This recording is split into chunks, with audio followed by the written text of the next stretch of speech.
Câteva întrebări scurte. Dacă ați auzit de cazurile de familii din Europa, știu că sunteți un susținător al familiei și dumneavoastră și ca partid, familia Furdoi și familia Rotund, la care le-au fost luați copiii de către stat. Aceste familii, practic, sunt supuse unei persecuții pentru credința lor. Da. Suntem alături de ei. Pentru cazul familiei Furdoi sunt în permanentă legătură cu domnul senator Titus Corlățean, care a luat atitudine în acest caz. Am avut și noi câteva cazuri similare în Germania pe care le-am ajutat. Diplomația română nu face suficient pentru protejarea lor. Noi o vom face din primul moment în care avem Ministerul de Externe. Trebuie să protejăm identitatea noastră creștină oriunde în lume.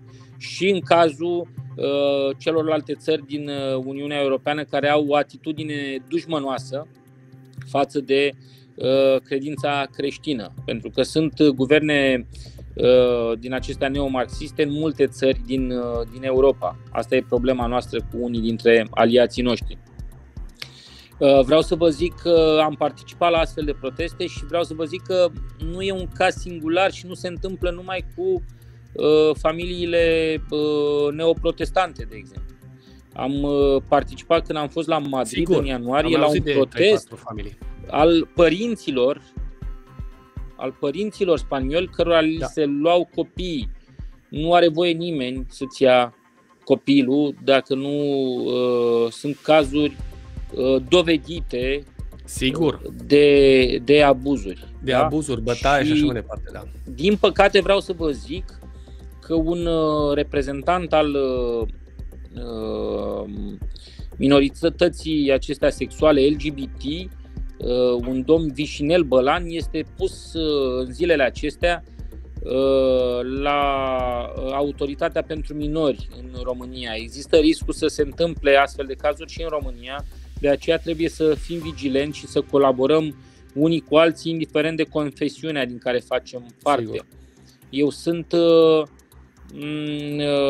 creștin ortodox, însă respect și am văzut cât de mult înseamnă mobilizarea fraților noștri creștini de alte confesiuni în cazul referendumului pentru familie, care a fost trădat de celălalt. Veți relua referendumul, domnul Simion? Poftim? Veți relua referendumul încă o dată? Sigur. În momentul în care AUR este la guvernare și are pârghiile necesare pentru acest lucru. Trebuie să fim conștienți de rănile trecutului și ce s-a întâmplat greșit până acum.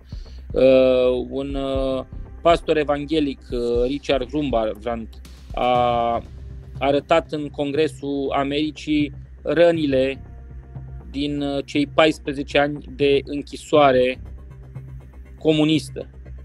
Nu mai putem reveni acolo, nu mai putem fi pedepsiți pentru identitatea noastră religioasă. Trebuie să oprim persecuțiile acestea care există. Poate nu suntem trași pe roată ca înainte sau cum se întâmplă în Nigeria sau alte țări unde creștinii sunt persecutați fizic. Dar valurile acestea care au început cu doctrina marxistă și cu Uniunea Sovietică continuă acum și s-au extins și sunt foarte la modă în universități din vestul Europei și din Statele Unite. Trebuie să ținem aproape unii de alții, toți frații întru Hristos, toți frații creștini. Cred că țara noastră este o țară binecuvântată de Dumnezeu și cred că dacă mergem până la capăt pentru credința noastră o să reușim. Vă mulțumesc mult că mi-ați dat această ocazie să vorbesc urmăritorilor vocii creștinilor și să știți că aveți în mine un prieten și un aliat. Sper să mai veniți. În această seară l-am avut pe Simion George, liderul partidului AUR, copreședinte AUR, așa cum și el și au fost și alți. Vreau, dragi ascultători, să înțelegeți, ca și domnul Simion, au fost și alți reprezentanți în alte partide. Deci vrem să fim echilibrați și vrem să aducem pe toți parlamentarii. Suntem deschiși la orice parlamentar de la orice partid să vină și să-și spună părerea. Nu ținem cu un partid, ținem cu creștinii care vor lupta pentru creștini. Vă mulțumim, domnul Simeon, vă mulțumim, o seară plăcută, fiți binecuvântați, ne rugăm pentru dumneavoastră, ne rugăm pentru toți parlamentarii, toți politicienii, ca Dumnezeu să vă dea înțelepciune, să ne cârmuiți bine țara. Vă mulțumim, o seară plăcută!